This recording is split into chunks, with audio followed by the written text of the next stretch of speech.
कदाचित तुलसी पौधे के आविर्भाव का दूसरा चरण संपन्न होने का समय आ गया। तो अब प्रभु घटनाओं का क्रम आगे बढ़ा रहे हैं।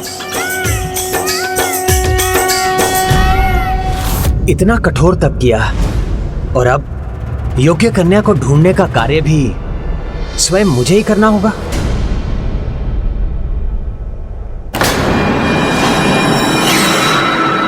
ये कैसी मूर्खता करने जा रहा था मैं। शुभ कार्य का आरंभ तो विघ्नहर्ता श्री गणेश के आशीर्वाद के साथ ही करना चाहिए, तो मैं भी वही करूंगा। वक्रतुंड महाकाय सूर्यकोटि समप्रभा निर्विघ्नं कुरु मे देव सर्वकार्येषु सर्वदा।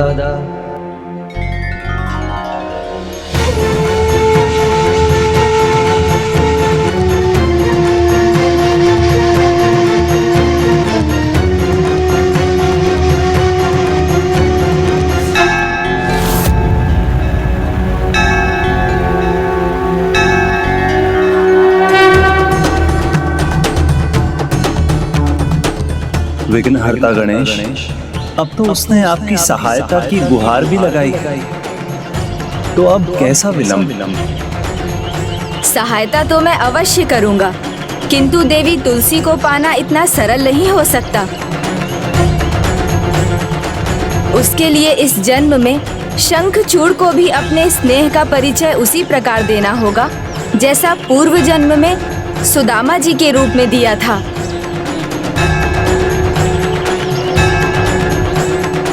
हे प्रभु गणेश जी, कहां किस दिशा में जाऊं? ये संकेत देने की कृपा कीजिए।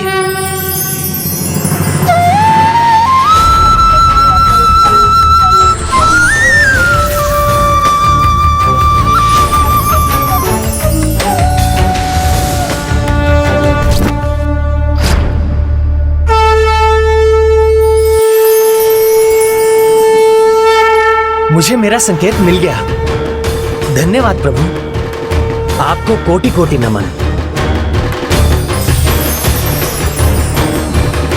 मुझे अवश्य ही इसी दिशा में आगे बढ़ना चाहिए।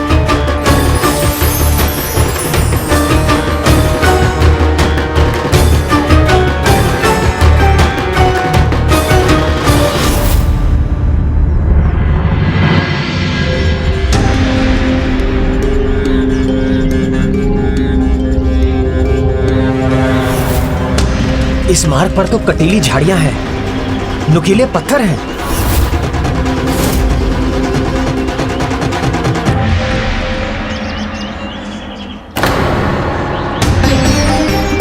किंतु जब जीवन में कुछ बड़ा करना हो तो ऐसी बाधाओं को तो पार करना ही होता है, तभी सफलता प्राप्त होती है।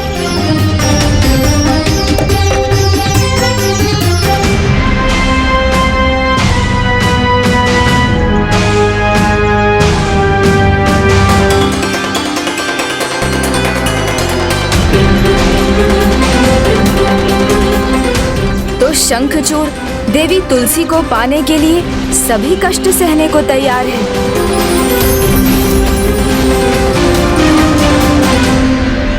उस दिव्य आभा ने तो यहीं आने का संकेत दिया था, किंतु यहाँ तो कोई नहीं है। जय गणेश जय गणेश जय गणेश देवा माता कदाचित वो अब वहाँ है। पिता महादेवा।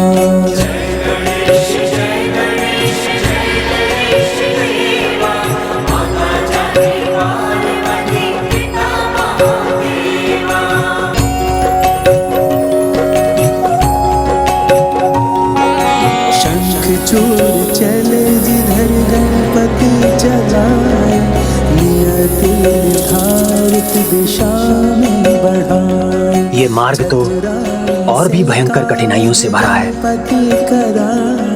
जब कठिनाई भयंकर लगे तो समझो लक्ष्य निकट है, अर्थात मैं उचित मार्ग पर हूं।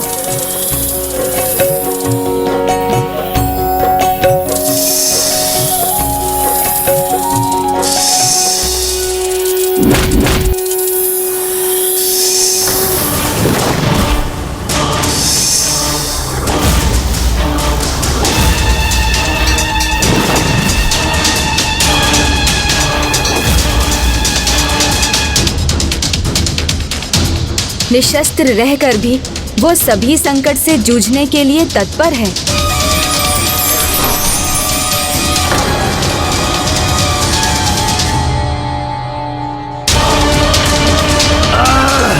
ये कैसा परिहास हो रहा है मेरे साथ? क्या कोई मुझे भ्रमित करने का प्रयास कर रहा है?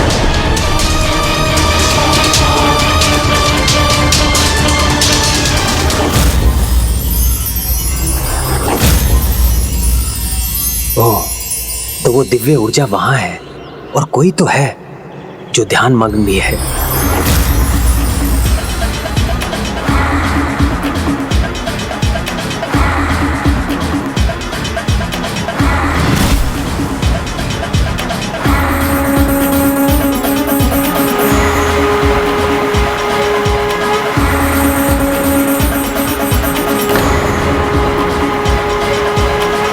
इस नदी का जल तो अत्यंत शीतल है, किंतु जल की शीतलता से मैं अपने निश्चय से पलटने वाला नहीं हूं।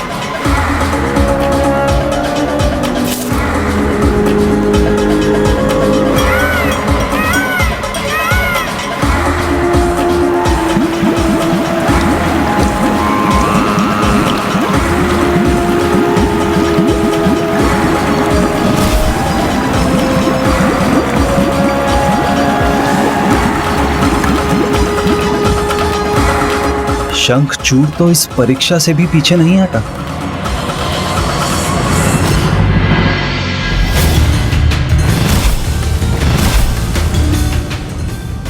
तो क्या ये भी मेरा भ्रम ही था?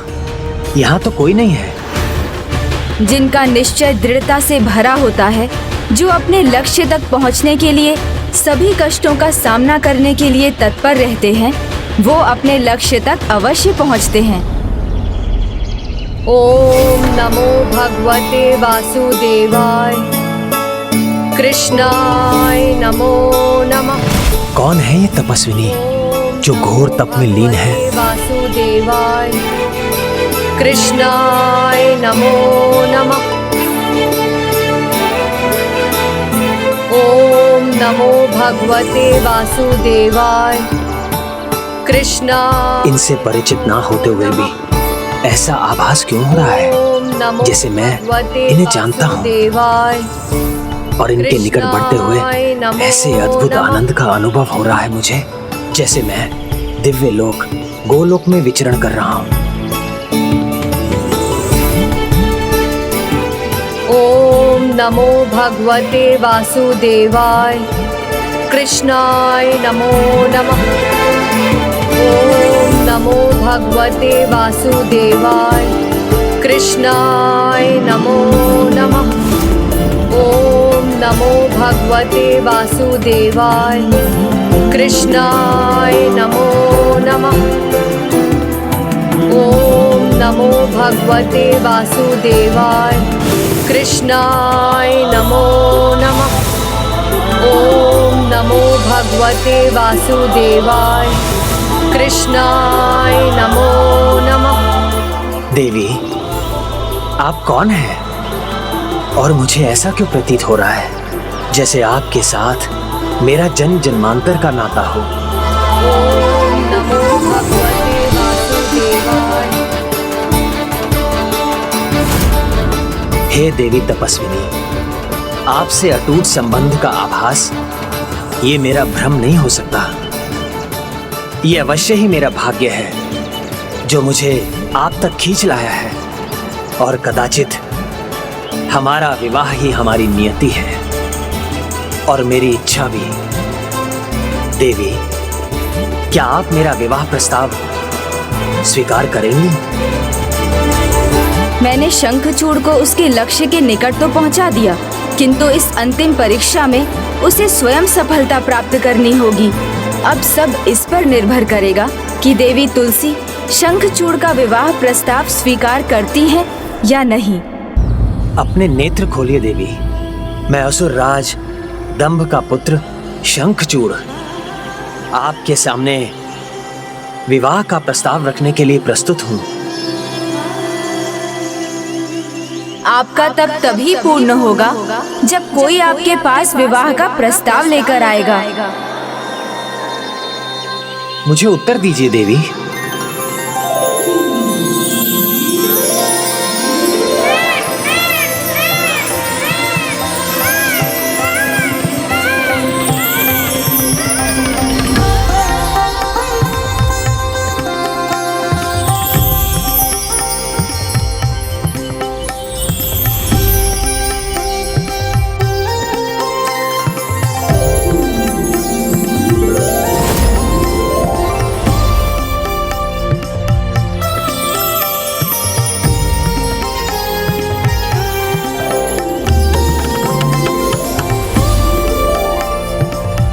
इन देवी को देखकर तनिक भी ऐसा नहीं लग रहा कि जैसे आज मैंने पहली बार इन्हें देखा है।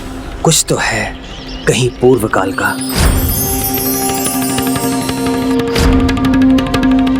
कौन है ये कैसा आभास है? क्या मैं इन्हें पहले से जानती हूँ?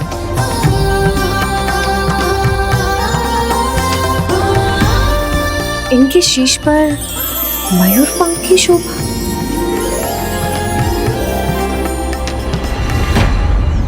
शीश पर मयूर पंख और गले में माला पहन लेने से ना कोई प्रभु श्री परम कृष्ण बन सकता है और ना ही मेरे मन मंदिर में मेरे आराध्य का स्थान ले सकता है। आपने उचित कहा देवी। मैं प्रभु श्री परम कृष्ण नहीं और ना ही हो सकता हूँ, किंतु मैं उन जैसा बनने का प्रयास कहाँ कर रहा हूँ। मैं तो बस इतना चाहता हूँ कि वैसा बनूं कि तुम्हारे मन को भा जाऊं तुलसी।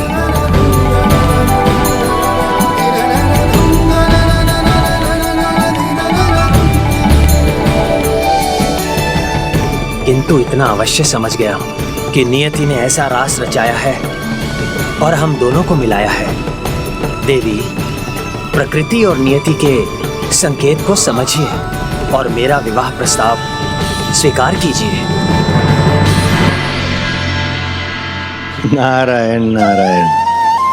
स्वार्थ सिद्धि की भावना लेकर चलने वाले शंखचूड़ के मन में भी देवी तुलसी को देखकर पावन स्नेह की भावना जाग उठी है, जिससे इस जन्म में वो अछूता था ना प्रभु। देखिए ना, अब तो वो अपनी रक्षा के लिए भी देवी तुलसी का लाभ उठाने का विचार भूल गया है। हाँ देवर्षि, अब अपने पूर्व के पुण्य कर्मों से प्रेरित होकर उसके मन में एक ही विचार, वो सच्चे मन से अपना निस्वार्थ स्नेह देवी तुलसी को समर्पित करना चाहता है। उनका सम्मान करते हुए उनके साथ रहना चाहता है। मैं आपसे विवाह क्यों करूं? भीतर बाहर से जो सुंदरता का सागर हो, जिसे बस निहारते जाने का ही मन करे। देवी, आपका ये मधुर स्वर, आपकी ये दिव्य छवि देखकर मुझे ये आभास हो रहा है कि आपका और मेरा नाता पूर्व जन्म का है। मेरा नाता तो बस मेरे प्रभु श्री परम कृष्ण से है। नारायण नारायण। देवी तुलसी सब कुछ भूल चुकी है, किंतु यदि कोई स्मृति शेष है तो केवल आपकी। प्रभु, वो अब भी केवल आपके प्रति निष्ठावान है, आपके प्रति केवल समर्पित है।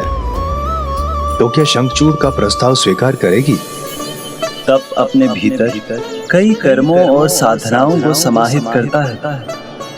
तब केवल कायाकल्प ही नहीं, अपितु वाणी, आचरण और वाचन को भी निर्मल और शुद्ध बना देता है। अपने वचन से देवी तुलसी ने अपनी चंचलता का त्याग कर गंभीरता और शुभ आचरण का परिचय दिया है। हे देवी, मैं राक्षस राज दंभ का पुत्र शंखचूड़ आपसे विवाह का प्रस्ताव रख चुका हूं और आपके उत्तर की प्रतीक्षा में हूं। कहिए देवी, क्या है आपके मन में? जिसका रोम रोम कृष्णमय हो, जिसके भीतर बाहर श्री परम कृष्ण ही हो, वो किसी और का विवाह प्रस्ताव कैसे स्वीकार कर सकती है? कहीं आपके संकोच का कारण ये तो नहीं कि मैं एक असुर पुत्र हूं और आपके समान तपस्विनी स्त्री एक असुर पुत्र से विवाह करने का निर्णय कैसे ले सकती है? तो मैं भी आपको श्राप देता हूँ। इस जन्म में आपका विवाह आपके आराध्य प्रभु से नहीं, अपितु एक असुर से होगा।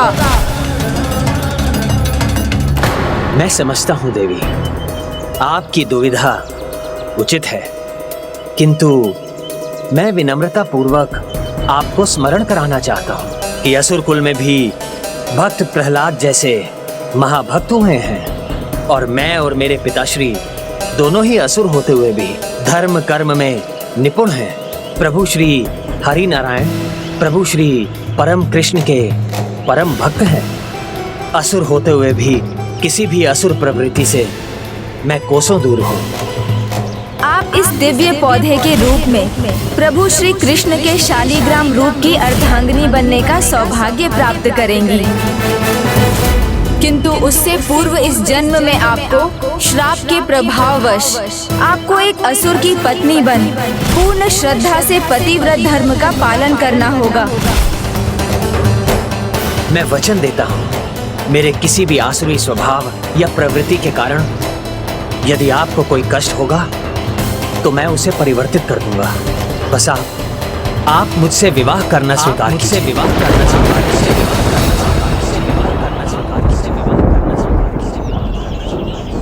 मुझे स्वीकार, मुझे स्वीकार, मुझे स्वीकार।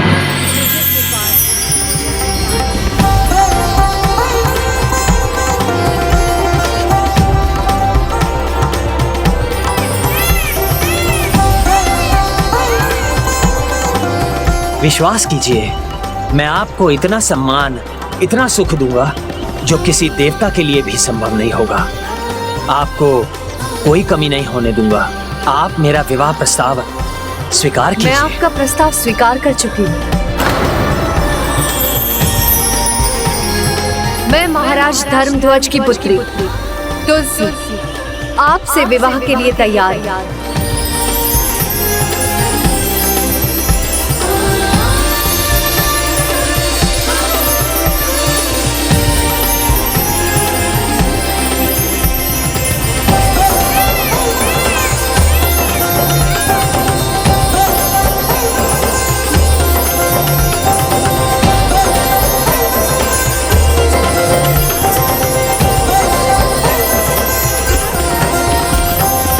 आपने हाँ कह दिया तो मुझे ऐसा अनुभव हो रहा है जैसे जन्म जन्मांतर की मेरी एक अति विशिष्ट इच्छा पूरी हो गई हो। और राधा ने तुम्हें जो श्राप दिया है सुदामा, वो तुम्हारे लिए भी वरदान ही होगा। जिसे तुम वियोग समझ रहे हो वो वियोग नहीं, तुम दोनों के मिलन का संयोग प्रकट करेगा। देवी, मैं इस शुभ कार्य में एक क्षण का भी विलंब नहीं करना चाहता। यदि आपको स्वीकार हो तो आपके तप स्थल पर, इस पवित्र गंगा के तट पर ही मैं आपसे गंधर्व विवाह करने का इच्छुक हूं। प्रभु, एक शंका है मेरे मन में। देवी तुलसी ने शंखचूड़ के विवाह के प्रस्ताव को स्वीकार तो कर लिया, किंतु क्या वो उसे पूर्ण रूप से पति रूप में स्वीकार कर पाएगी? पूछ इसलिए रहा हूं प्रभु, क्योंकि आज भी देवी तुलसी के मन में आपके लिए निष्ठा है और आपकी अर्धांगिनी बनने की प्रबल आस भी।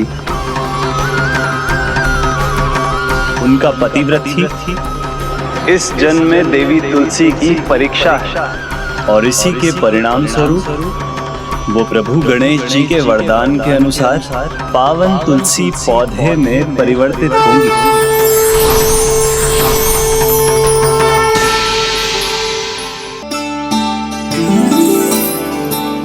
देवी, आप यहाँ विश्राम कीजिए।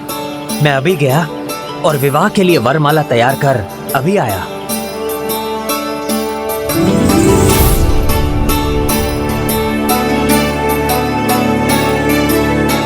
ये तो जैसे पहले प्रभु श्री परम कृष्ण की बांसुरी है।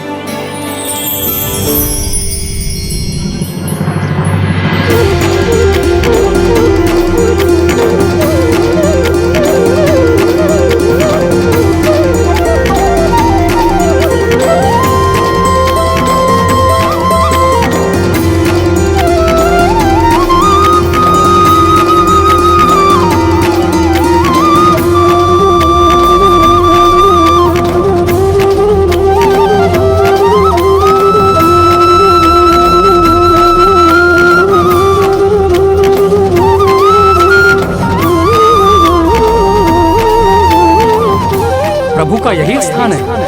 उन्हें कहाँ लेकर जा रही हो तुम? उनका स्थान और कहीं नहीं, मेरे साथ ही है और वो मेरे साथ ही रहेंगे सदा सदा के लिए। एक दिन ना स्वयं प्रभु मेरे पास आएंगे। तब ही एक ऐसा मार्ग है जिस पर चलकर मनुष्य कुछ भी प्राप्त कर सकता है। प्रभु, मेरी वास्तविक तपस्या तो अब आरंभ होगी।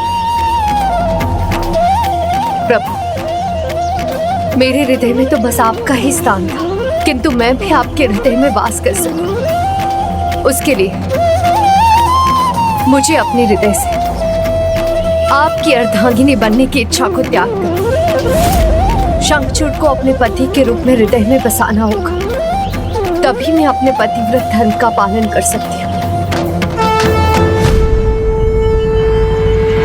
और शंखचूड़ से विवाह के उपरांत आपका और मेरा संबंध केवल भक्त और भगवान का संबंध होगा। प्रभु,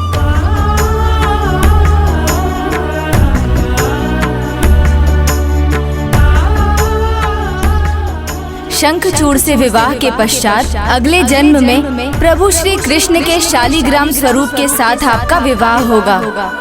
और मुझे आशीर्वाद दीजिए प्रभु कि अगले जन्म में मुझे आपका ही सानिध्य पाने का सौभाग्य मिले। अगले जन्म में अवश्य ही आपको ये सौभाग्य प्राप्त होगा। ये आपको मेरा आशीष।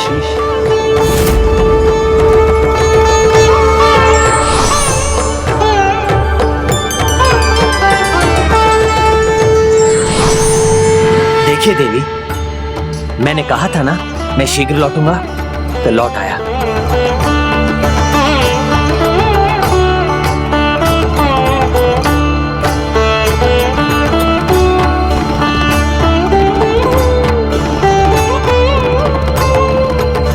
ये लीजिए देवी।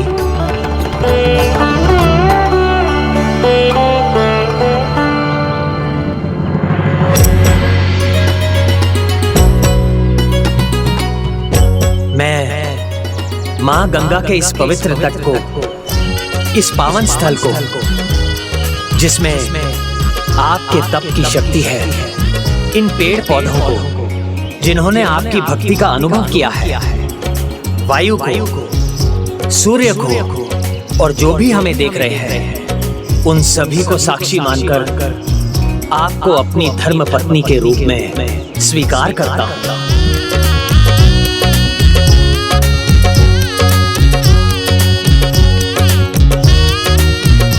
मैं भी अपने प्रभु श्री परम कृष्ण की भक्ति और उनके प्रति अपनी आस्था को साक्षी मानकर आपको अपने पति के रूप में स्वीकार करती हूं।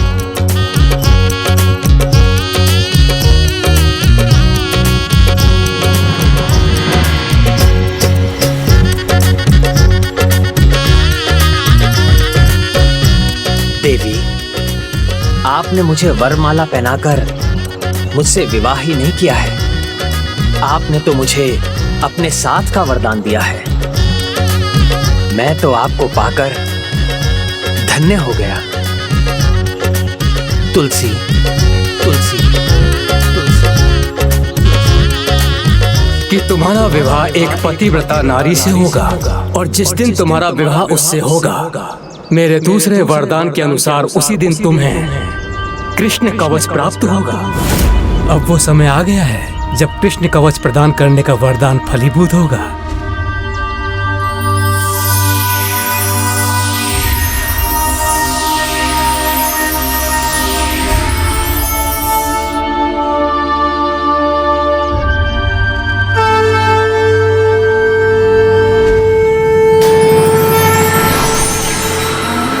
प्रभु ब्रह्मदेव का वरदान सार्थक हो रहा है।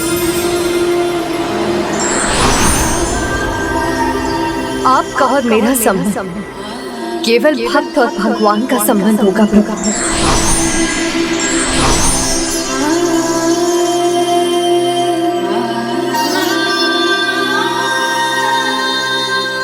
अद्भुत, आपने मेरे लिए इतने सुंदर उपहार की रचना की है। स्वामी, क्या आपको ये भा रहा है? अवश्य, अति सुंदर है। मैं इसे पाकर अत्यंत प्रसन्न होऊंगा।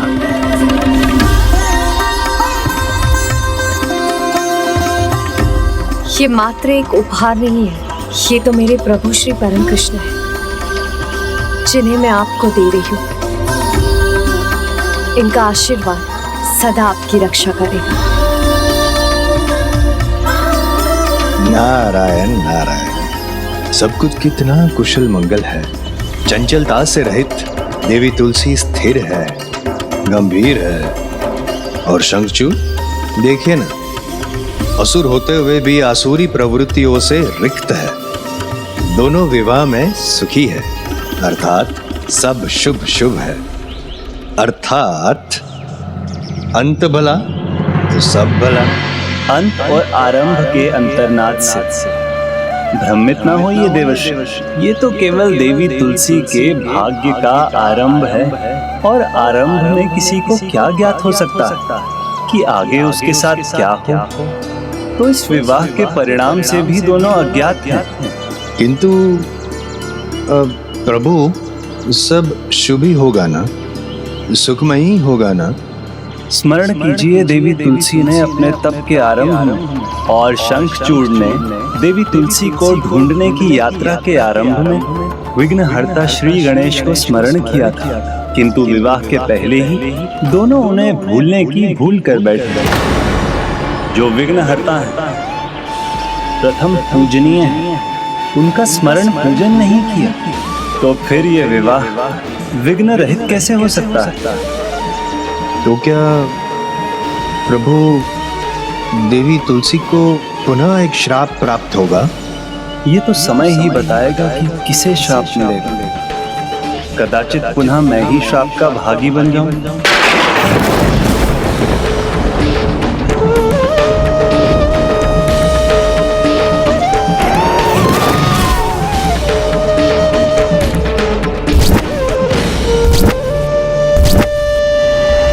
शंखचूड़ की जय, युवराज शंखचूड़ की जय, युवराज शंखचूड़ की जय, युवराज शंखचूड़ की जय, युवराज शंखचूड़ की जय।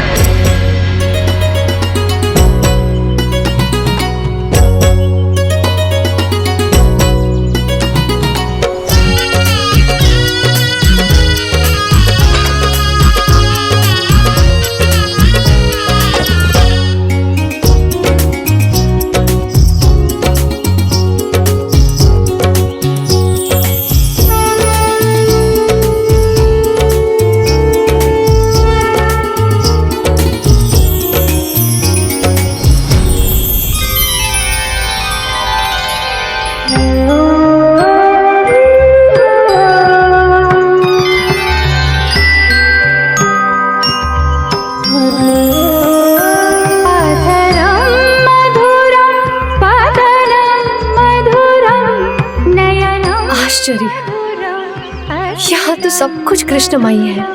यहाँ तो चारों ओर मेरे प्रभु कृष्ण ही कृष्ण है।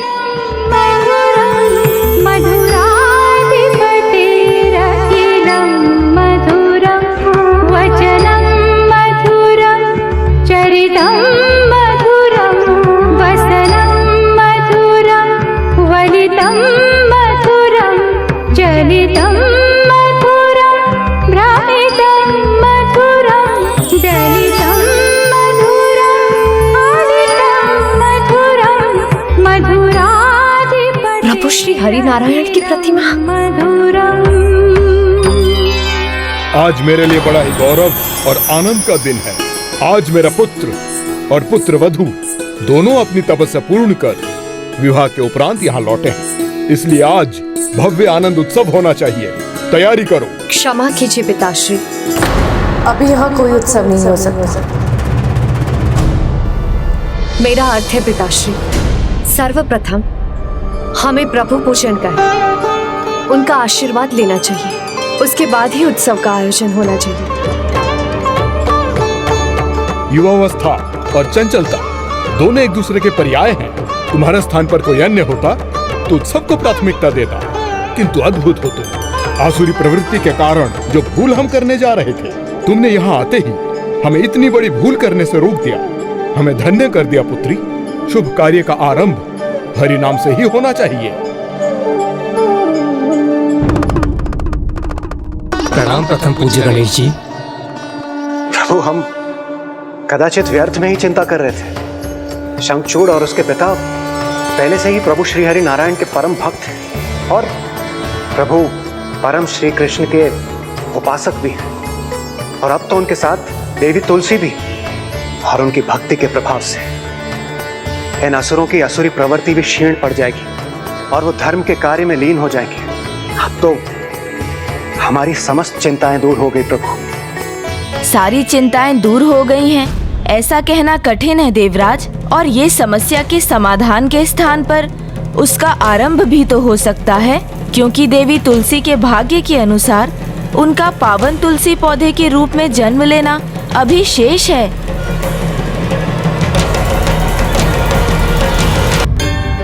ओम नमो भगवते वासुदेवाय कृष्णाय नमो नमः। ओम नमो भगवते वासुदेवाय कृष्णाय नमो नमः।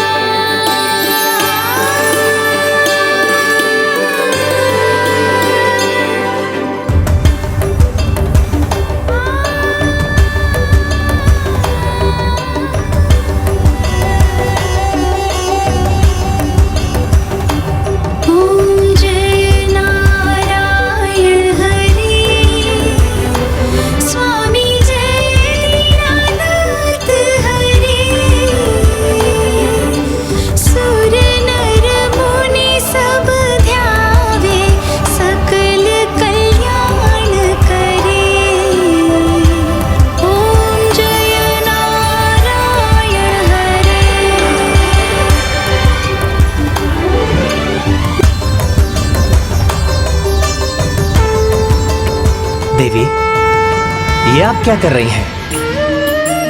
एक असुर की आरती उतार रही हैं?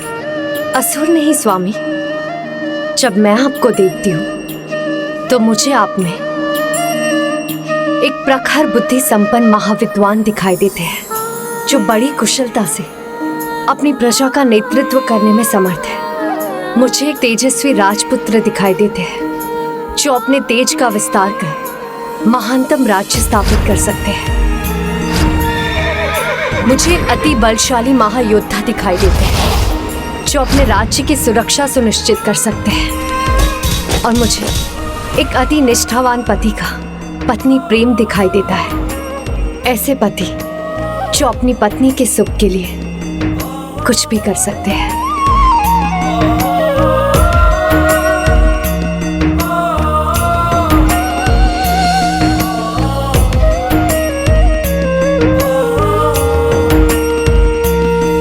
इसीलिए ऐसे पति परमेश्वर की पूजा करना अनुचित नहीं। पति का परमेश्वर होना तो पत्नी की परमेश्वरी शक्ति से ही संभव है।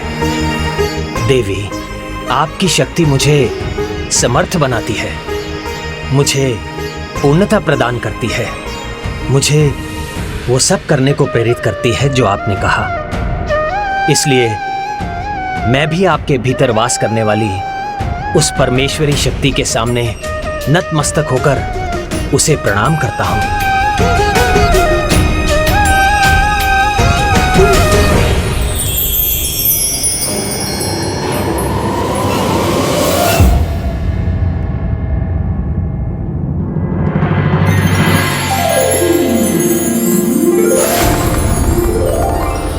प्रभु, असुर होते हुए भी कितना धर्मनिष्ठ और सदाचारी है ये।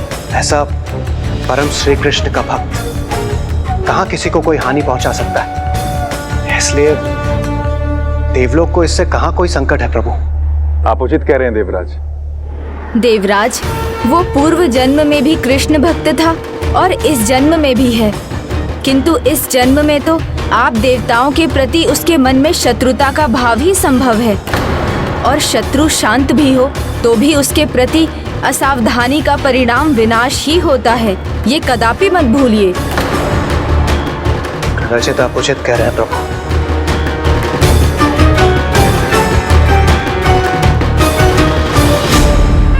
नारायण नारायण। प्रभु, यदि शंखचूड़ का आचरण ऐसा ही रहा तो ब्रह्मांड के इतिहास में जन्म लेने वाला शंखचूड़ श्रेष्ठतम असुर होगा। जिसका जैसा स्वभाव होता है वो समय आने पर अवश्य दिखाई देता है।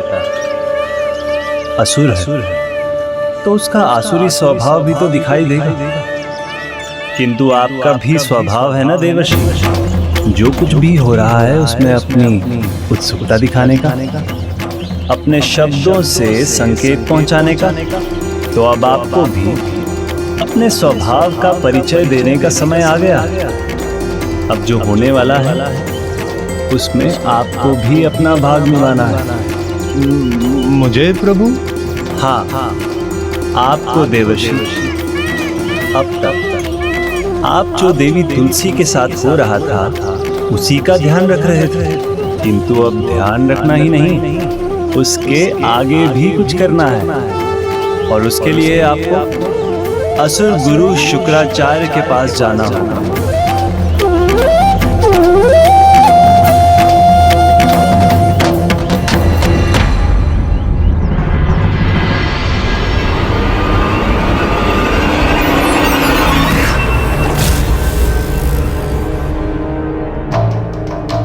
नारायण नारायण।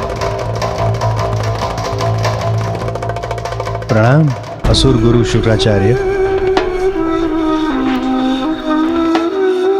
प्रणाम देवर्षि। अकारण तो आप यहाँ कदापि नहीं आए होंगे, तो बताइए आज आपके आने का कारण क्या है? नारायण नारायण। कारण अकारण ऐसे ही, बस ऐसे ही? अर्थात देवर्षि प्रशंसा करने आया हूं आपके श्रेष्ठ शिष्य की। शिष्य की? शंखचूड़ ऐसा श्रेष्ठ, ऐसा अद्भुत आचरण करने वाला असुर अनूठा उदाहरण है असुरों में। अब देखिए, ब्रह्मदेव का वरदान प्राप्त भी किया किंतु अनुचित उपयोग नहीं किया। तथास्तु, तथास्तु। उसकी भक्ति अनुपम है, धर्म के प्रति उसकी निष्ठा, श्रद्धा अनोखी है। असुर साम्राज्य के विस्तार में उसे कोई रुचि नहीं है। शंखचूड़ का स्वभाव इतना शांत है कि अन्य असुरों के साथ युद्ध करने में उसे रुचि ही नहीं है। युद्ध करे भी क्यों? किसी देवता के साथ कोई शत्रुता भी तो नहीं है उसकी। यदि ऐसा ही स्वभाव, ऐसा ही आचरण रहा शंखचूड़ का, तो असुर कुल का तो उद्धार हो जाएगा। और फिर आपको तो असुरों की चिंता करने की आवश्यकता ही नहीं पड़ेगी। नारायण नारायण, अद्भुत।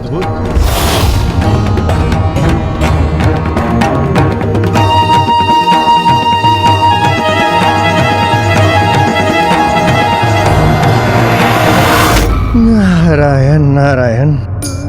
प्रभु, आशा रखता हूं कि मैंने अपना भाग निभा लिया।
एक प्रखर बुद्धि संपन्न महाविद्वान दिखाई देते हैं, जो बड़ी कुशलता से अपनी प्रजा का नेतृत्व करने में समर्थ है।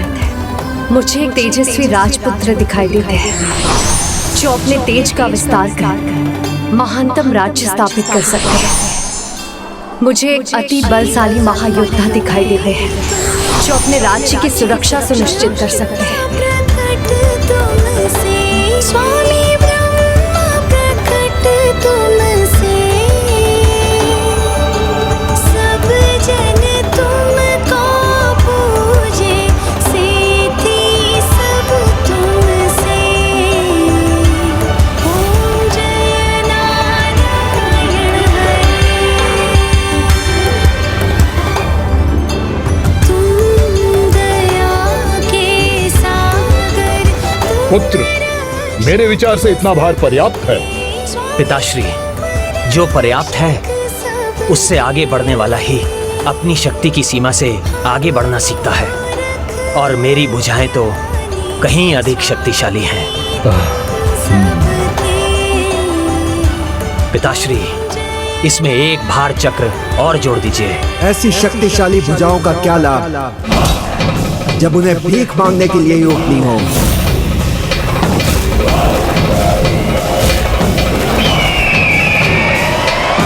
तुम्हारे बल का क्या लाभ जब असुरों को देवताओं से ही जीवन दान मांगना हो।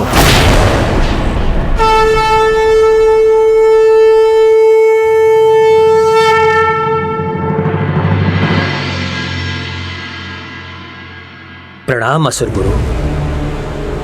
प्रणाम असुर गुरु। कायरों से सम्मान की आशा नहीं करता। मैं असुर गुरु शुक्राचार्य शंखचूड़ यहाँ पराक्रम दिखाने से अच्छा है मूषकों के भांति पृथ्वी के भीतर जाकर छुप जाओ। मूषकों के भांति पृथ्वी के भीतर जाकर छुप जाओ। ये अस्त्र शस्त्र जिनसे व्यायाम कर तुम अपना मनोरंजन कर रहे हो, उन्हें पिघला दो और उन्हें घुंघरू बनाकर अपने पांव में डाल लो। अपने पिताश्री को भी पहना दो और देवताओं के संकेतों पर नृत्य कर उनका मनोरंजन करो। और देवताओं के संकेतों पर नृत्य कर उनका मनोरंजन करो। गुरुदेव, ना मुझसे कोई भूल हुई है और ना पिताश्री से, तो फिर क्या कारण है आपके इतने क्रोध का, इतने कठोर वचनों के कहने का? ऐसा क्या कर दिया हमने? कुछ किया नहीं, यही तो तुम्हारा दोष है। असुर हो, बलशाली हो, पराक्रमी हो, वरदान प्राप्त कर चुके हो, फिर भी कुछ नहीं किया तुमने। ऐसे असुर के अस्तित्व का क्या लाभ? तुम्हारे जैसे असुर के होने से ना होना ही अच्छा है।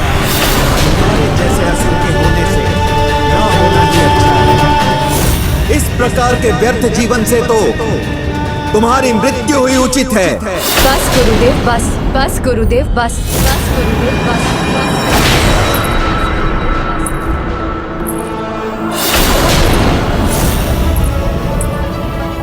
महाराज दमकी पुत्र वध, राजपुत्र शंखचूड़ की अर्धांगिनी तुलसी का प्रणाम स्वीकार कीजिए।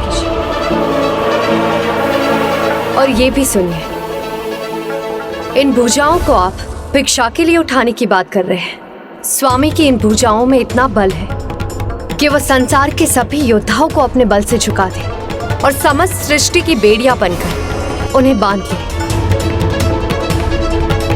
जिन्हें आप कायर पुकार रहे हैं वो अपने पराक्रम का परिचय दे, तो महानतम से महानतम योद्धा के अस्त्र शस्त्र भी मात्र मनोरंजन की सामग्री बनकर रह जाए।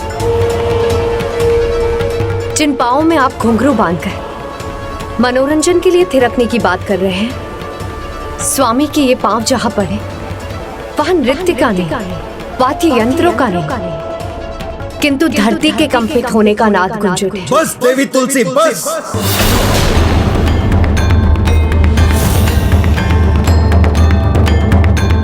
आपके इन शब्दों से मुझे कोई ज्ञान की प्राप्ति नहीं हो रही है। जानता हूं मैं, शंखचूड़ में अतुलित बल और सामर्थ्य है।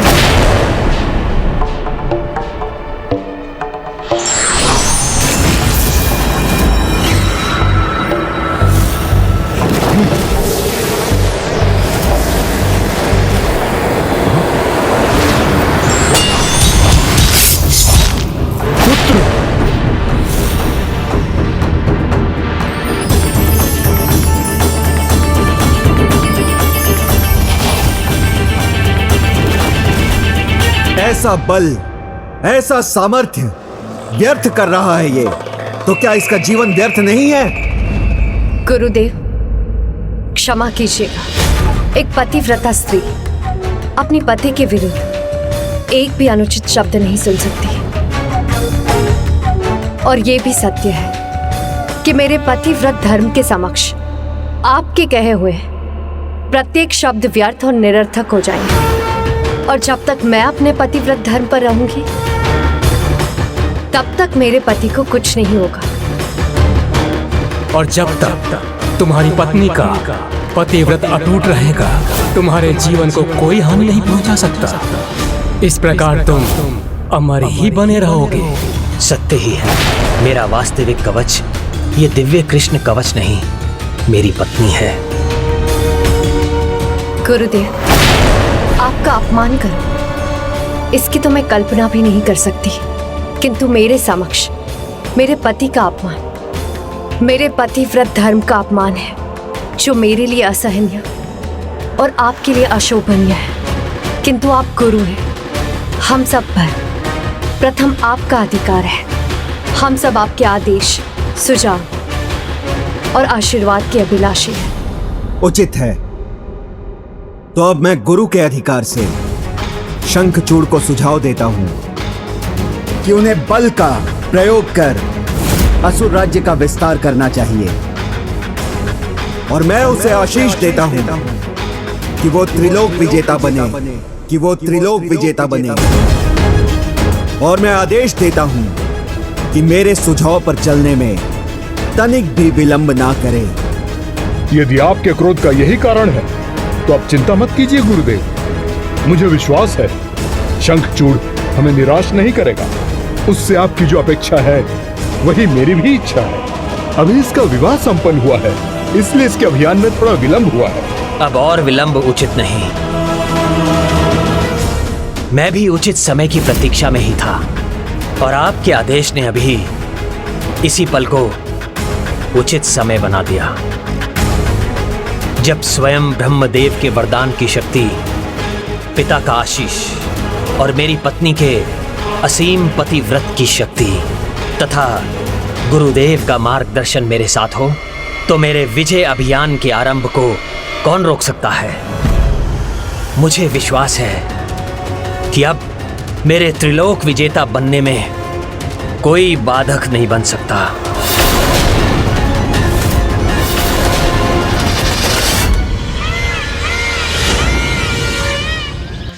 प्रभु देवर्षि नारद, आप चिंता मत कीजिए। आप जो भी करते हैं, सर्वप्रथम उसका प्रभाव ऐसा ही होता है जैसे सब कुछ स्थिर हो जाएगा।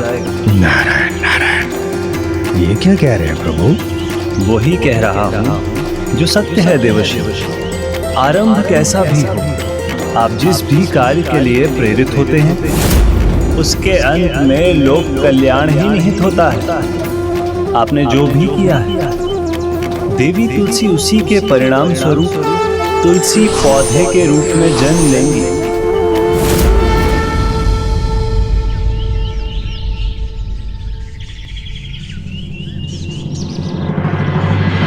पुत्र जाओ और अपनी सेना के साथ भूलोक और पाताल लोक पर विजय प्राप्त करो। सेना की मुझे कोई आवश्यकता नहीं पिताश्री।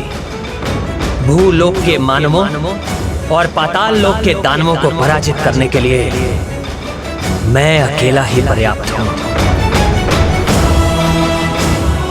मेरे अतिरिक्त यदि मुझे कुछ चाहिए तो वो आप सबका आशीर्वाद है।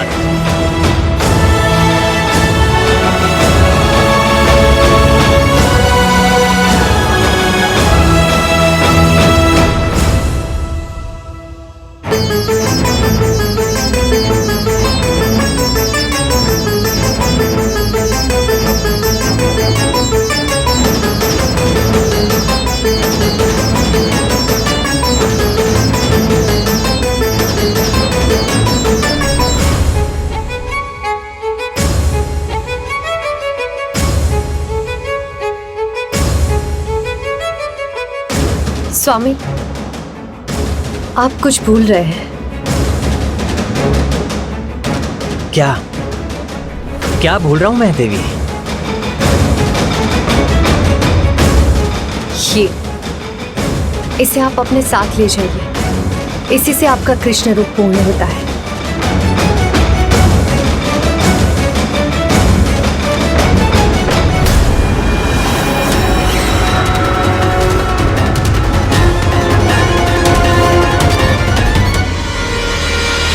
प्रिय, मुझे माता पिता और गुरु का आशीष तो प्राप्त हो गया, किंतु मेरी शक्ति का स्रोत आप हैं।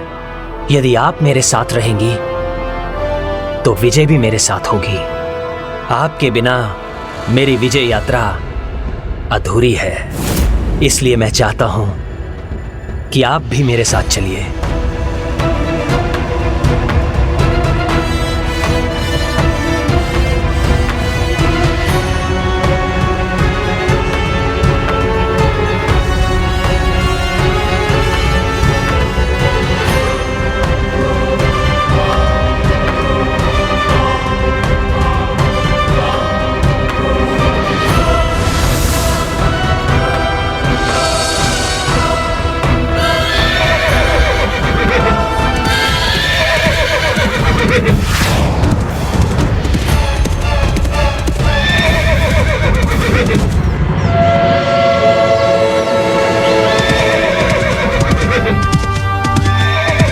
ये हमारी विजय यात्रा का पहला पड़ाव है।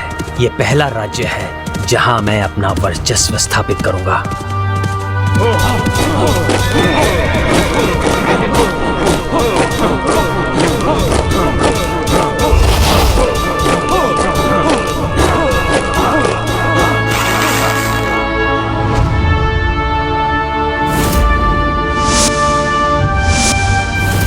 आप चिंता मत कीजिए देवी,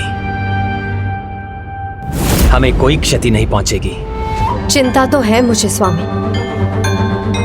किंतु हमारी नहीं। स्वामी, मेरे विचार से आपको दिव्य अस्त्रों की कोई आवश्यकता नहीं। प्रभु श्री परम कृष्ण की कृपा से इन सब के लिए आपकी बंसी ही पर्याप्त है।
तुलसी को साथ लिए विश्व विजय का लक्ष्य। नारायण नारायण, बिना युद्ध के ही विजय प्राप्त कर ली शंखचूड़ ने। अद्भुत। भक्ति की शक्ति व्यक्ति को सबल बनाती है, किंतु कुछ मानव रूप में छिपे असुर इस भक्ति का दुरुपयोग करते हैं। सब शास्त्र को पार किए, शंखचूड़ की मुरली पर सब शीश नवाए। सब विश्व को विजय किया।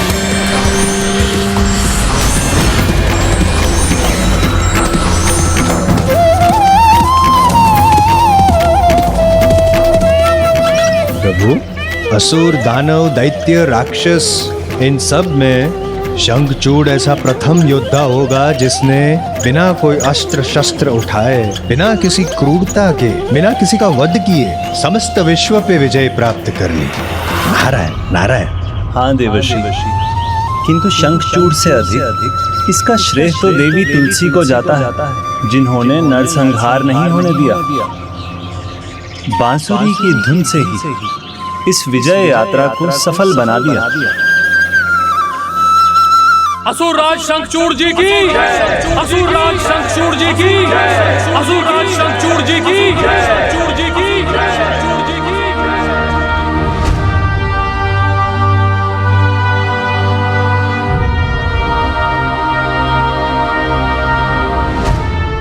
स्वागत है मेरे परम पराक्रमी पुत्र, स्वागत है पुत्री तुलसी। पुत्र शंखचूड़, तुमने भूलोक और पाताल लोक पर विजय प्राप्त की है, किंतु अभी भी विश्व सम्राट बनने में समय है। ये राज मेरे अधीन है, किंतु अब मैं इसे तुम्हें सौंपता हूं।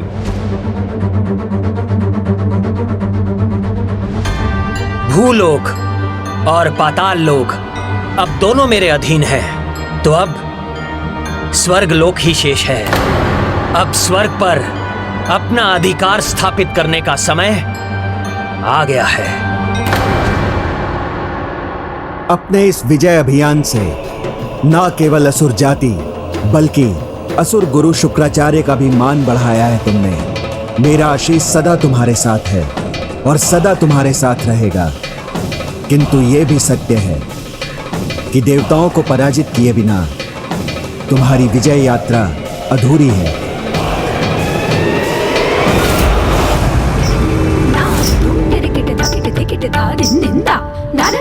अति सुंदर, अति सुंदर, उत्तम, उत्तम, उत्तम, अति सुंदर, अति उत्तम, अति उत्तम, अति मनोरम।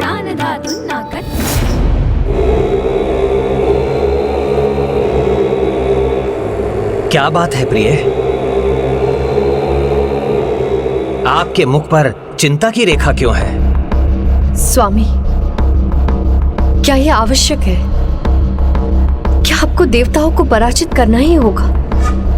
मेरा अर्थ है, आप जो प्राप्त कर चुके हैं हमें उसी में संतुष्ट होना चाहिए। वो अपने शत्रु को क्षति पहुंचाने का कोई ना कोई उपाय तो ढूंढ ही लेते हैं। प्रिय, जब तक स्वर्गलोक पर विजय नहीं होती, मैं त्रिलोक विजेता नहीं बनूंगा। और यदि मैं त्रिलोक विजेता नहीं बना तो गुरुदेव शुक्राचार्य के आदेश का पूर्ण पालन नहीं होगा और वो प्रसन्न नहीं होंगे। संभव है उनका क्रोध पुनः जागृत हो और वो फिर से मेरा अपमान करें। क्या आपको ये अच्छा लगेगा? नहीं स्वामी, आपका मान मेरा मान है, इसलिए यदि प्रश्न आपके सम्मान का है तो एक पतिव्रता नारी होने के नाते मैं आपको कदापि नहीं रोकूंगी। आपके विजय की कामना करूंगी। विजय तो मेरी ही होगी, उसकी चिंता मत करो प्रिय।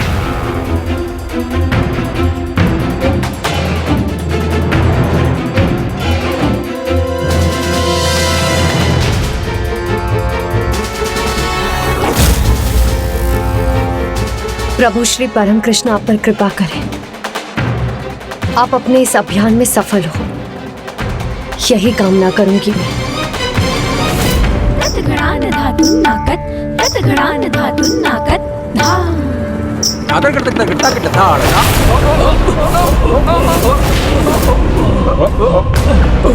सावधान देवगण, स्वर्ग लोक पर किसी का आक्रमण है ये।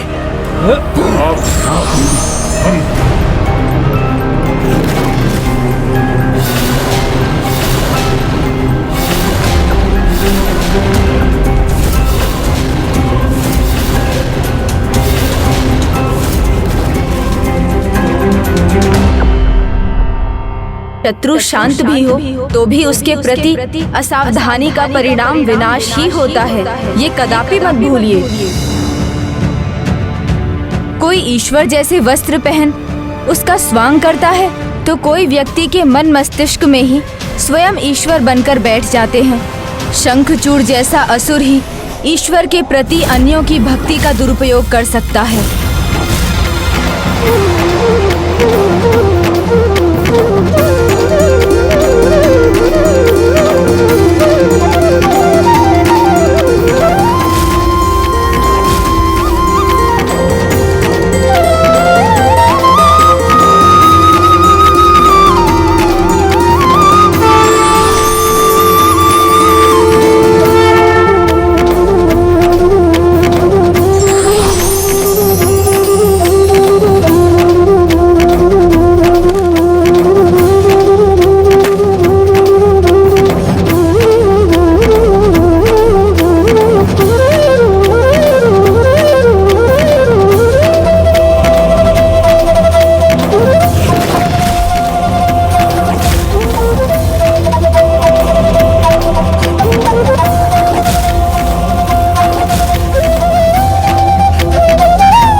देवताओं को अपनी माया में उलझाकर शंखचूड़ ने उनसे स्वर्ग का सिंहासन तो छीन लिया, किंतु नियति जो माया रच रही है उसे तो शंखचूड़ भी नहीं जानता कि विधाता के इस लेख के अनुसार संसार को सदा सदा के लिए एक वरदान प्राप्त होने वाला है।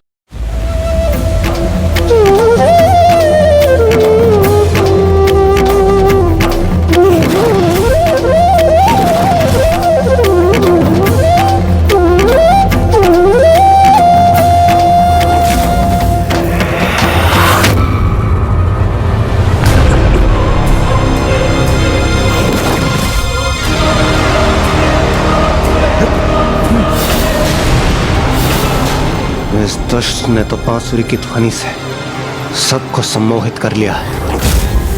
बिना युद्ध किए ही हम अपना राज्य और अपने स्वर्गलोक पर से आधिपत्य खो चुके हैं।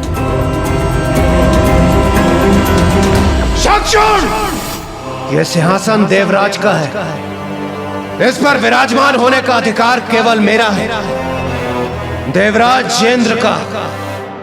इसलिए उचित यही होगा तुम उठो और अभी और इसी क्षण यहां से निकल जाओ। क्रोध नहीं देवराज इंद्र, सम्मान के साथ बात करो। जो इस सिंहासन पर है वही उसका अधिकारी है, अर्थात अब देवराज मैं हूं। और तुमने तो स्वयं मुझे ये स्थान सौंपा है, तो तुम्हें किस बात का रोष है?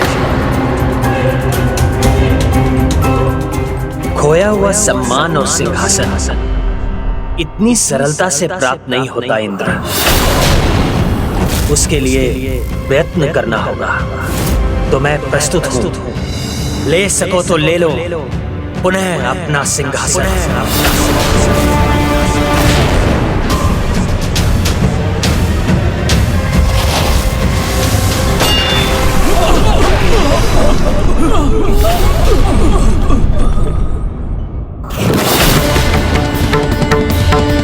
वो पूर्व जन्म में भी कृष्ण भक्त था और इस जन्म में भी है, किंतु इस जन्म में तो आप देवताओं के प्रति उसके मन में शत्रुता का भाव ही संभव है।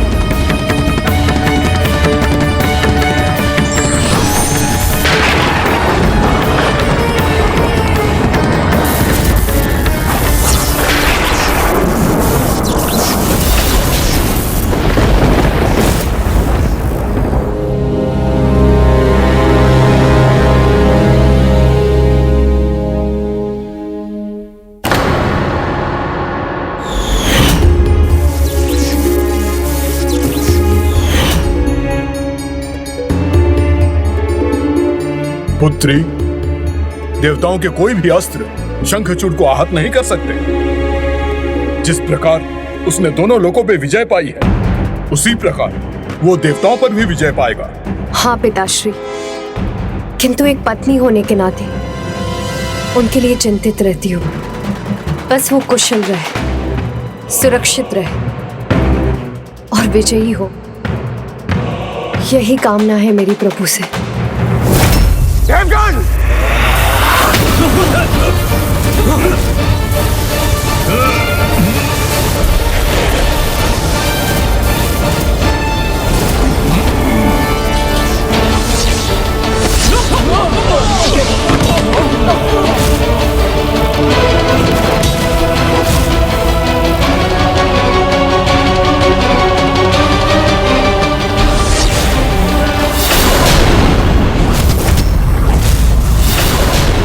कुछ तो रहस्य अवश्य है, जिससे हमारे सभी वार उल्टे पड़ रहे हैं। कितना शक्तिशाली हूं मैं, ये समझ में आया इंद्र? या मैं और समझाऊं? ये थी तुम्हारी पराजय, जिसका प्रमाण मैं हूं, तुम्हारे सिंहासन पर विराजमान। अब मेरे सामने नतमस्तक नहीं हुए तो उल्टे पांव देवलोक से बाहर निकलने पर विवश कर दूंगा। विघ्नहर्ता प्रथम पूज्य गणेश जी के कहे शब्दों का सार अब मुझे ज्ञात हुआ। एक असुर अपनी असुरी प्रवृत्ति कदापि नहीं त्याग सकता। असुर तो मैं हूँ और मुझे गर्व है अपने असुर कुल पर। पराजित तो तुम हो चुके हो इंद्र, और आज से तुम मेरी अधीनता में असुरों के समान रहोगे, अंधकारी गुफाओं में। इसलिए यदि कारागार में नहीं जाना चाहते तो जाओ, निकल जाओ यहाँ से और मेरे आदेश का पालन करो।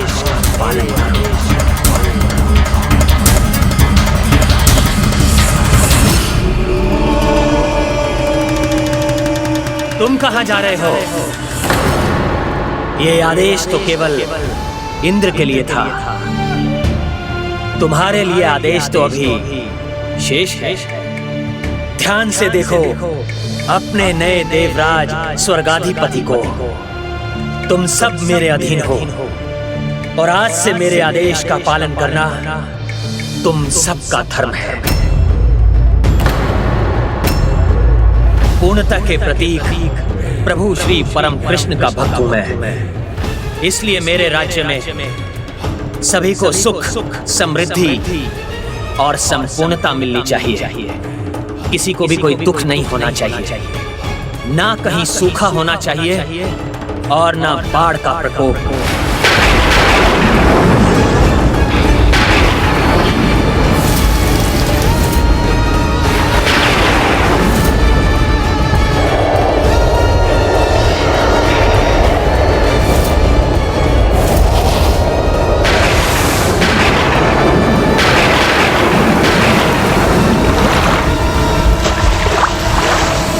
कुबेर, जिनके गृह में अन्न नहीं, उनके भंडार अन्न से भर जाने चाहिए।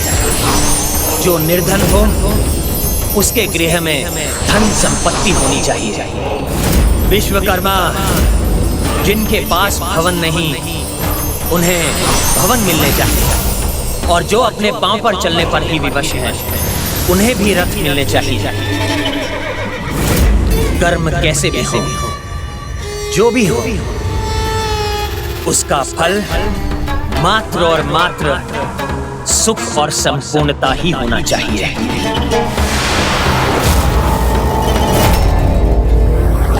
देवराज कहाँ हैं आप? देवराज, देवराज, देवराज, देवराज कहाँ हैं आप सभी यहाँ कैसे? देवराज, ये कैसी दुर्दशा हो रही है हमारी? वो असुर हम सभी पर राज कर रहा है। देवराज, हमसे सब कुछ छीन कर हमें दरिद्र और हीन बनाकर समस्त सृष्टि में वैभव फैला दिया है उसने। न श्रम न चेष्टा, किसी का कोई महत्व नहीं। हमें सभी को सब कुछ देना होगा, ये नियम बनाया है उस दुष्ट ने। किंतु वो दुष्ट ऐसा कर क्यों रहा है? क्या योजना होगी उसकी इसके पीछे, जिससे देवताओं की किसी को कोई आवश्यकता ही ना रहे? आवश्यकता नहीं होगी तो देवताओं में आस्था भी नहीं रहेगी, और आस्था नहीं रहेगी तो देवताओं की पूजा भी नहीं होगी। जब कर्म का महत्व नहीं रहेगा तो सुकर्म और दुष्कर्म में कोई भेद ही नहीं रहेगा, और तब स्वयं को भक्ति एवं धर्मपरायणता से सुधारने की कोई आवश्यकता नहीं रहेगी। और जब इनका कोई महत्व नहीं रहेगा तो भगवान में विश्वास क्यों रहेगा? और भगवान में विश्वास नहीं रहेगा तो आसुरी प्रवृत्तियां फैलेंगी, मनुष्य भी आसुरी व्यवहार करेंगे। वही चाहता है शंखचूड़, वो भगवान का नाम ही मिटाना चाहता है। मनुष्य के कर्म उसका भाग्य निर्धारित करते हैं। स्वयं को तपाने से ही मनुष्य स्वर्ण के समान निखरता है, और जीवन का संघर्ष व्यक्ति के चरित्र को निखारता है, उसे दूसरों के प्रति संवेदनशील बनाता है। किंतु जहाँ संघर्ष नहीं है, जहाँ सब कुछ बिना प्रयास किए ही अधिकता में प्राप्त हो, वहाँ ना किसी उपलब्धि का सम्मान होता है और ना ही किसी वस्तु का। अर्थात भोजन, जल, संपत्ति सब व्यर्थ करने का आचरण फैल जाएगा। ऐसी परिस्थिति में पाप और पुण्य का भेद मिट जाता है। अधर्म और अधर्मियों की सत्ता स्थापित होती है। मनुष्य अनुचित आचरण के आदी हो जाते हैं। बुराई का फल ही ना मिले तो फिर बुरे कर्मों को करने में कैसा भय? इस प्रकार भय विहीन समाज में मनुष्य अच्छे बुरे का ध्यान किए बिना अधर्म करने के लिए स्वयं को स्वतंत्र मानेगा। इसलिए शंखचूड़ संपूर्णता का नहीं, अधर्म का विस्तार कर रहा है, जिससे देव पूजा रोककर सभी शंखचूड़ की ही पूजा करने लगे। त्रिलोकाधिपति भगवान शंखचूड़ की जय। जय। हमसे बहुत बड़ी भूल हुई है प्रभु। आपके सतर्क करने पर भी हम उस दुष्ट से भ्रमित हो गए। एक भूल तो हुई है देवराज, जिसका इतना भयंकर परिणाम हुआ, किंतु अब भूतकाल के बारे में विचार करने की एक और भूल मत कीजिए। जो बीत गया उसको तो नहीं सुधारा जा सकता, किंतु जो होने वाला है, जो भविष्य है, उसको सुधारने के लिए अभी वर्तमान में कुछ करना अनिवार्य है। उसका विचार कीजिए। आप उचित कह रहे हैं गणेश। हमें शंखचूड़ को पराजित कर धर्म की सत्ता पुनः स्थापित करनी होगी। उसकी पराजय सुनिश्चित करने के लिए हमें आपकी सहायता की आवश्यकता पड़ेगी। वो श्री परम कृष्ण का भक्त है और मैं कृष्ण तत्व हूँ। भगवान और भक्त की मर्यादा का पालन करते हुए स्वयं मेरा उससे युद्ध करना अनुचित होगा। क्षमा कीजिए देवगण, मैं आपकी कोई सहायता नहीं कर सकता। ऐसी अवस्था में तो हमें प्रभु श्री हरिनारायण के पास ही जाना होगा। कदाचित ब्रह्मदेव वो ही हमें शंखचूड़ के पराजय का कोई सुझाव दें। ना ब्रह्मदेव ना प्रभु नारायण, दोनों ही शंखचूड़ की पराजय में हमारी सहायता नहीं कर सकेंगे, क्योंकि ब्रह्मदेव अपने वरदान की मर्यादा से बंधे हैं। प्रभु ब्रह्मदेव, मुझे मेरा पहला वरदान दीजिए कि मैं अगले दो जो भी वरदान मांगूं, आप किसी और के आगे प्रकट नहीं करेंगे, सदा गुप्त रखेंगे। तथास्तु तथास्तु। और शंखचूड़ का जन्म असुर सम्राट दंभ के पुत्र के रूप में प्रभु नारायण के वरदान से हुआ था, इसलिए वो भी उसका वध नहीं करेंगे। हे प्रथम पूज्य गणेश, ये एक बहुत ही विकट दुविधा है। इस दुविधा से, इस विघ्न से निकलने का आप ही कोई मार्ग सुझाइए प्रभु। हाँ गणेश जी, कृपा करें हम पे, हमें इस विघ्न से निकाल दीजिए। अब तो एकमात्र पिताश्री महादेव ही हमारी सहायता कर सकते हैं।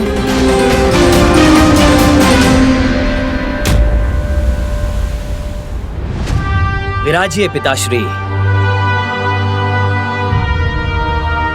स्वागत है पिताश्री। देखिए, आपके पुत्र ने आपकी सभी इच्छाएं पूर्ण कर दी। त्रिलोक विजेता बन गया हूं मैं, और अब स्वर्ग लोक पर भी हमारा अधिकार है। स्वर्ग लोक के सिंहासन पर विराजमान आप मुझे आशीर्वाद दीजिए पिताश्री।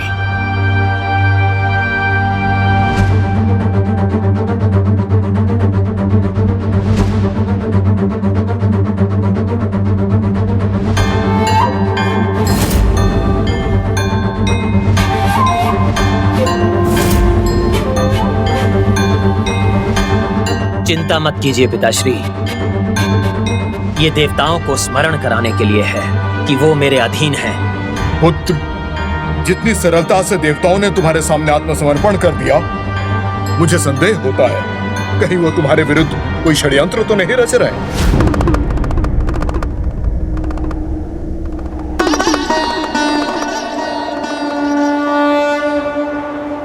देवगण, मैं आपकी इस समस्या में कोई सहायता नहीं कर सकता।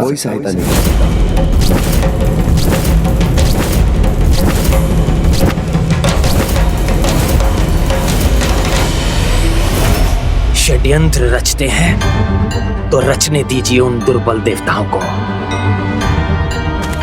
मुझे कोई चिंता नहीं है और आपको भी नहीं होनी चाहिए।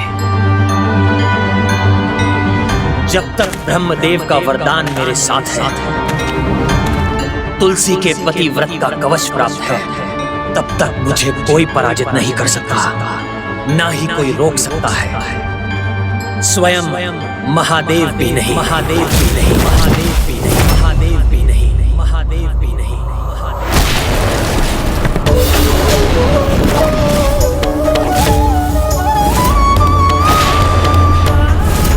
कैसा अशुभ संकेत था? ये क्या देखा मैंने? नहीं नहीं, ये अवश्य मेरा भ्रम ही था।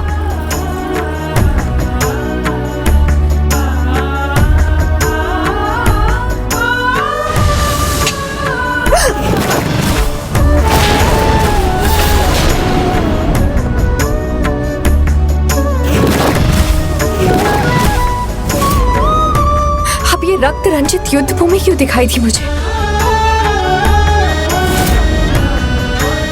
ऐसा सर्वनाशी युद्ध जो कदापि नहीं होना चाहिए, उसका ये कैसा संकेत मिल रहा है मुझे प्रभु? देवाधिदेव महादेव, जिनकी शक्ति सर्वोच्च है, अनंत है, जिनसे कोई पार नहीं पा सकता, जिनकी क्रोधाग्नि से कोई बच नहीं सकता, क्या तुम उनकी क्रोधाग्नि से भयभीत नहीं? सर्वोच्च है वो, मानता हूं, किंतु उनकी शक्ति का मुझे कोई भय नहीं। यदि वो मेरे कार्य में हस्तक्षेप करेंगे तो वो भी मुझे रोकने में असफल होंगे। इस परिस्थिति में मैं हस्तक्षेप क्यों करूं? क्यों जाऊं? क्यों करूं उसका वध? शंखचूड़ ने आप देवताओं से कुछ नहीं छीना। जो भी उसे प्राप्त हुआ वो आप ही ने उसे स्वयं दिया है, और अभी तक उसने दंडित होने के लिए ना कोई ऐसा अधर्म किया, ना मुझे कोई चुनौती दी जिसके कारण मैं स्वयं उससे युद्ध करूं और उसका अंत करूं।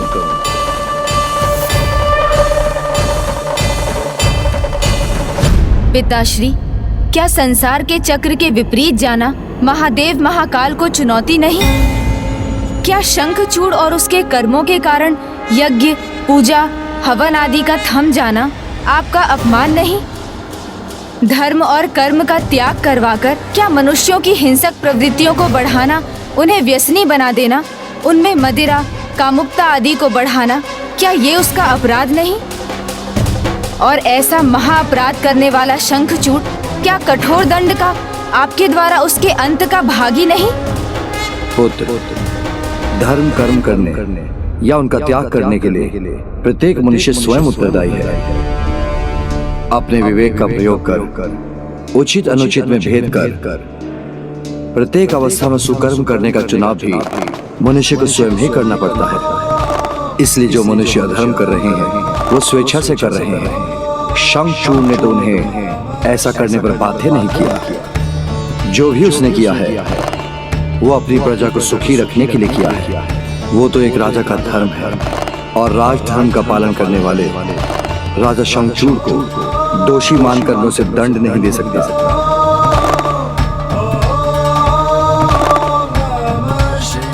सर्वप्रथम हमें उसे ज्ञात कराना होगा कि जिसे वो अपनी प्रजा का सुख मान रहा है उसके कारण अधर्म का प्रचार हो रहा है।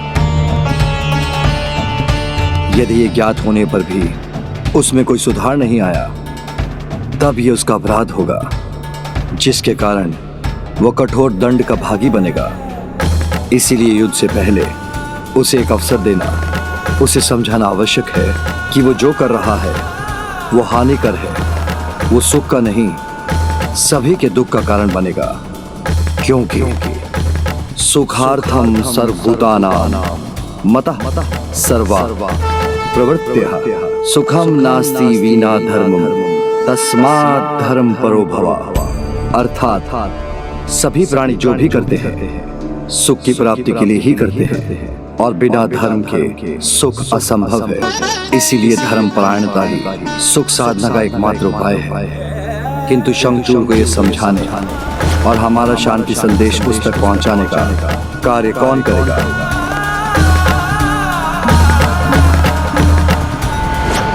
ये तो सर्वथा उचित कहा है पिताश्री ने, एवं ये शांति संदेश तो मेरे लिए भी एक सुनहरा अवसर होगा, स्वयं शंखचूड़ के मुख से उसके वरदान के रहस्य को जानने का।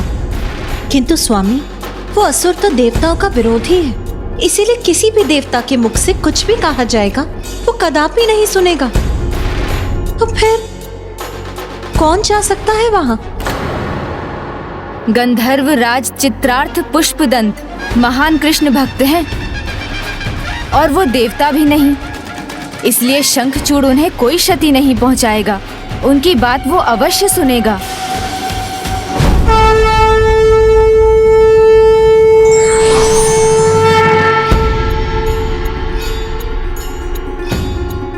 प्रणाम प्रभु, मैं आपके आदेश का पालन करूंगा। कल्याण हो। हे बुद्धिनाथ प्रथम पूज्य गणेश जी, आप मेरा मार्गदर्शन करने की कृपा कीजिए। आप मुझे बताएं कि मैं किस प्रकार उस असुर को उसकी भूल का आभास करवाऊं। शंखचूड़ के साथ वार्तालाप में जब भी आपको किसी उलझन का सामना करना पड़े तो आप मेरा स्मरण कर लीजिएगा। मैं आपकी दुविधा मिटाने में आपकी सहायता करूंगा। अकारण तो नहीं आए होंगे आप, तो कहिए कौन हैं आप और क्या कहना है आपको?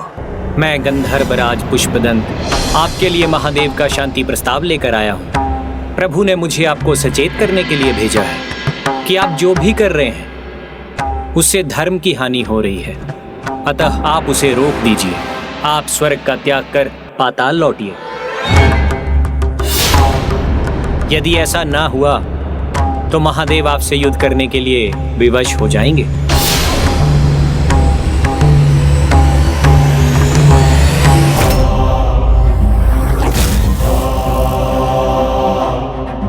हानि हो रही है संसार की?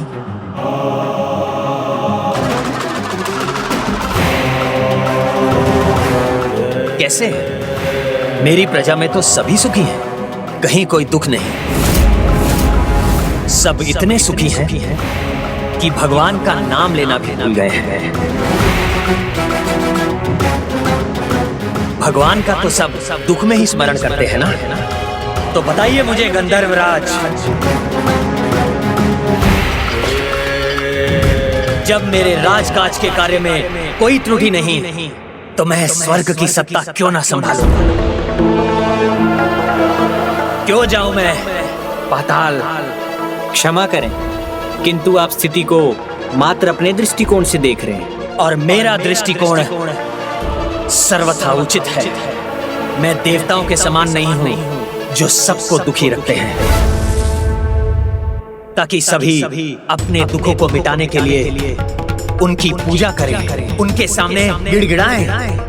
संकट को, दुखों को उनके मूल से ही मिटा चुका हूं मैं। इसी कारण कोई भी देवताओं को स्मरण नहीं करता, तो इसमें मेरा क्या दोष है? मैंने तो किसी को कष्ट नहीं पहुंचाया, मैंने तो बस अपना धर्म निभाया है, अपना राज धर्म।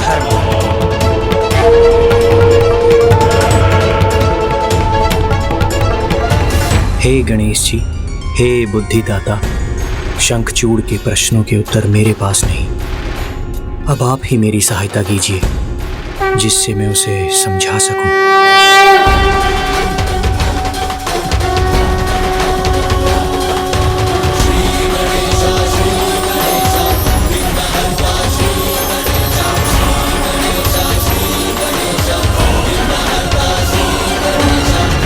अति सर्वत्र वर्जिए।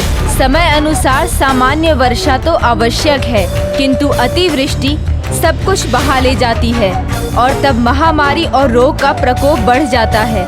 सूर्य का ताप आवश्यक है, किंतु जब उस ताप की अति हो जाए तो वो सबको जलाकर नष्ट कर देता है और तब सभी प्राणी अन्न के एक एक दाने और जल की एक एक बूंद के लिए व्याकुल हो उठते हैं। इसीलिए अति से बचना चाहिए, उसका परिणाम सदैव हानिकारक होता है।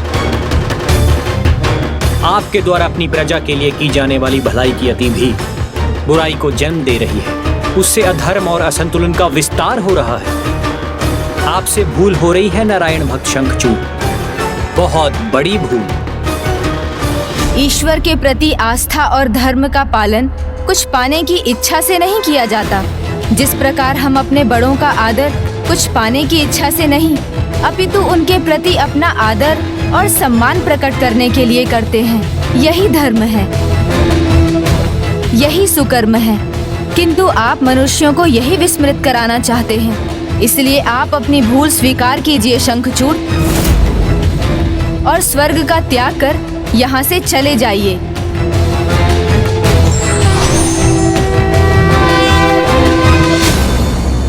वो क्यों जाएगा स्वर्ग से? शंखचूड़ ने अपनी योग्यता से स्वर्ग का सिंहासन प्राप्त किया है, वो उसे कदापि नहीं त्यागेगा।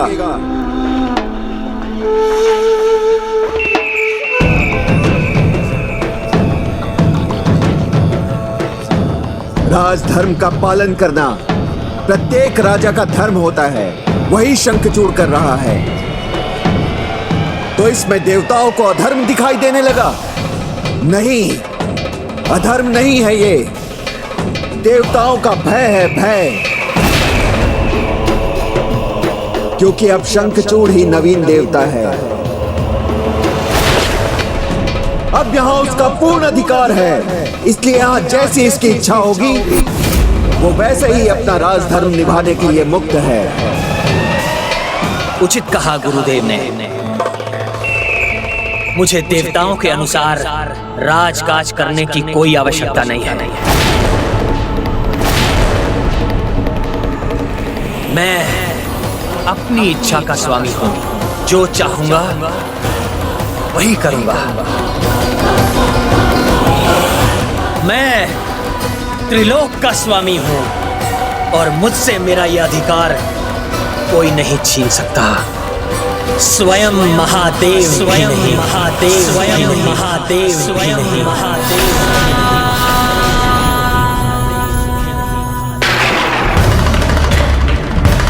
अब तुमने अपना चुनाव कर लिया है शंखचूड़, तो यही अवसर है तुम्हारे वरदान के रहस्य को ज्ञात करने का।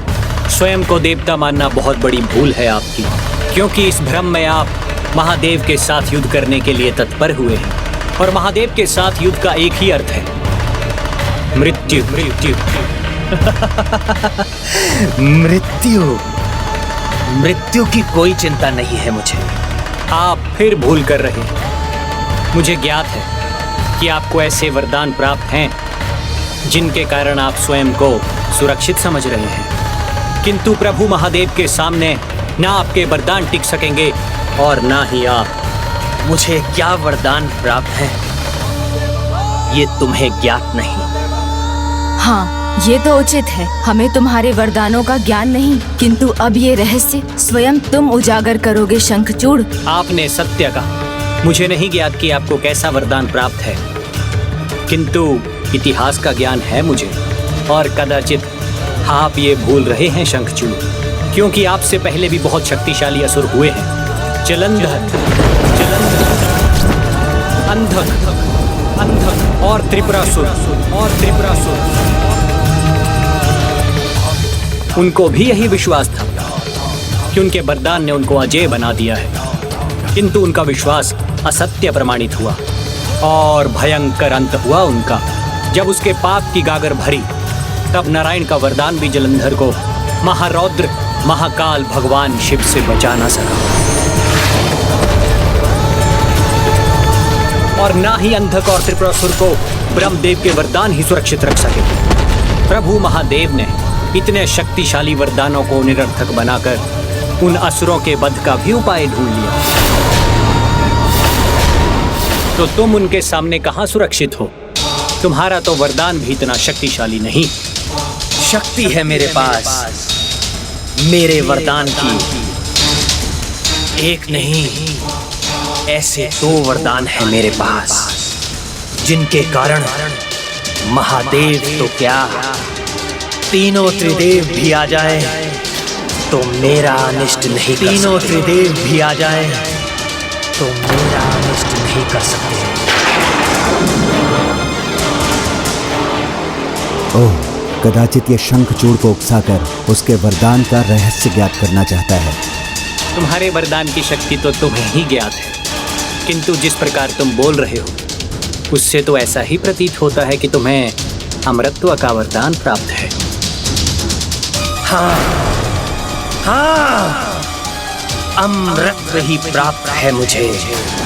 ऐसा वरदानी कवच है जिसके कारण मैं देवताओं के सामने अजय हूँ, और ऐसा शक्ति कवच है मेरे पास जिसने मुझे त्रिदेवों से भी सुरक्षित कर दिया है।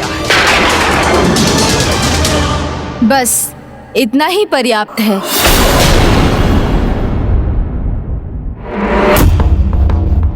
तो मैं क्या समझूं? आप ये जानकर कि आप जो कर रहे हैं उसका परिणाम क्या है, फिर भी आप महादेव के साथ युद्ध करने के लिए तत्पर हैं? तत्पर भी हूँ और प्रस्तुत भी। कोई भी आए युद्ध तो मैं करूंगा ही, फिर वो चाहे महादेव ही क्यों ना, महादेव ही क्यों ना, महादेव ही क्यों ना, महादेव ही क्यों ना,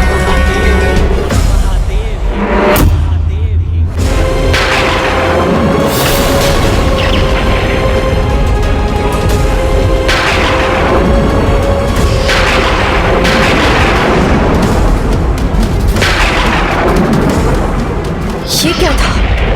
मेरे हृदय को कंपित कर दिया इस भयंकर विद्युत ने।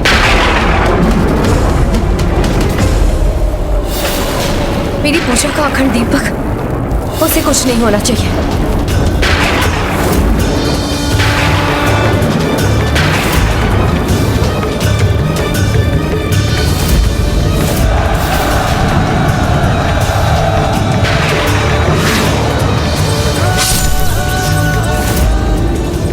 पुनः ये कैसे दृश्य दिखाई दे रहे हैं मुझे?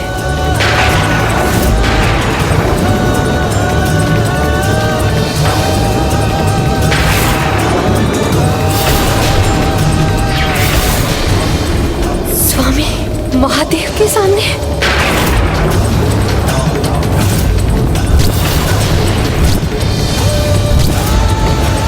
नहीं नहीं, ये नहीं होना चाहिए, कदापि नहीं।